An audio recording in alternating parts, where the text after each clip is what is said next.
après le décès de sa coépouse, elle maltraite sa fille de 5 ans et la chasse de la parcelle.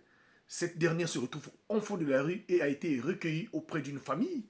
Mais elle devient riche 30 ans plus tard. Elle décide donc de revenir dans la parcelle familiale. Histoire étrange, la team HPH. Avant toute chose, priez sans cesse. Et surtout de ne pas oublier que nous sommes dans un monde là où il y a plusieurs mondes. Surtout la team HPH. Si aujourd'hui vous avez votre coépouse, ou vous avez votre soeur, votre frère, et que ce dernier-là n'est plus de ce monde-là, il vous a laissé les enfants, ne les maltraitez pas s'il vous plaît. Prenez-les comme les vôtres s'il vous plaît. Ne faites pas ce que cette dame a fait. C'est l'histoire d'Edwige.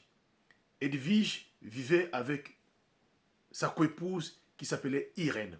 Les deux vivaient ensemble. L'histoire se passe au Congo. Les deux vivaient ensemble avec un mari. Apparemment, Edwige, c'est le genre de femme qui faisait des pratiques un peu bizarres. Edwige vivait par des pratiques. Jusqu'à ce qu'un jour où Irène a trouvé de la mort subitement. Et Irène, derrière, avait laissé un enfant de 5 ans, une fille. Alors, leur mari n'avait pas une parole devant cette femme, Edwige. Le mari ne pouvait rien dire. Le mari exécutait tout ce que Edwige faisait. Alors, après que l'enterrement est passé, voilà comment Edwige commence à maltraiter la fille de la défunte Irène. Jusqu'à ce que Edwige arrive à aller au point de mettre cette dernière-là de 5 ans-là dehors, sans que son père puisse avoir un dernier mot.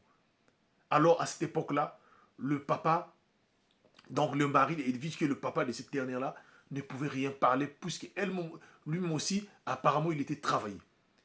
La jeune fille se retrouve dans la rue, et en marchant dans la rue, en pleine obscurité de la nuit, voilà une famille qui passait en voiture, qui va la voir et qui va la recueillir, et qui va prendre cette dernière-là.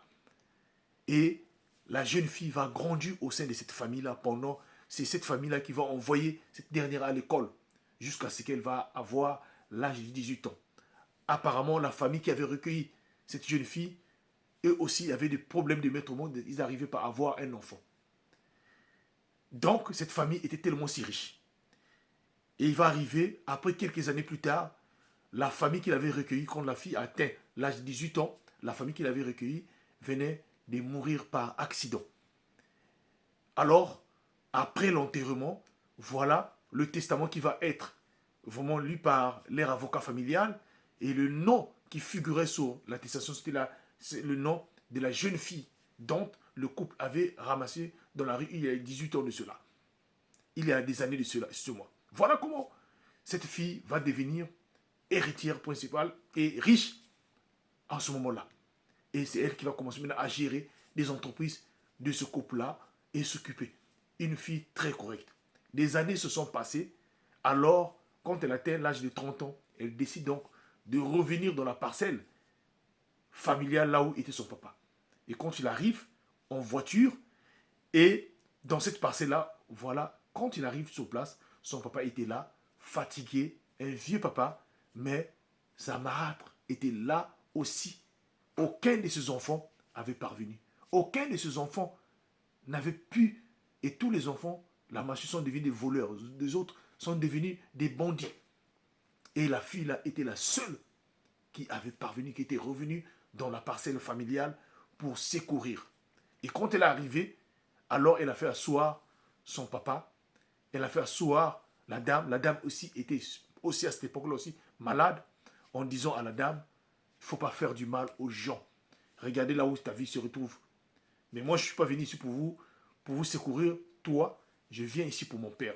Voilà comment ce dernier-là cette dernière a récupéré son père et est partie avec son père en laissant sa marâtre dans la parcelle familiale.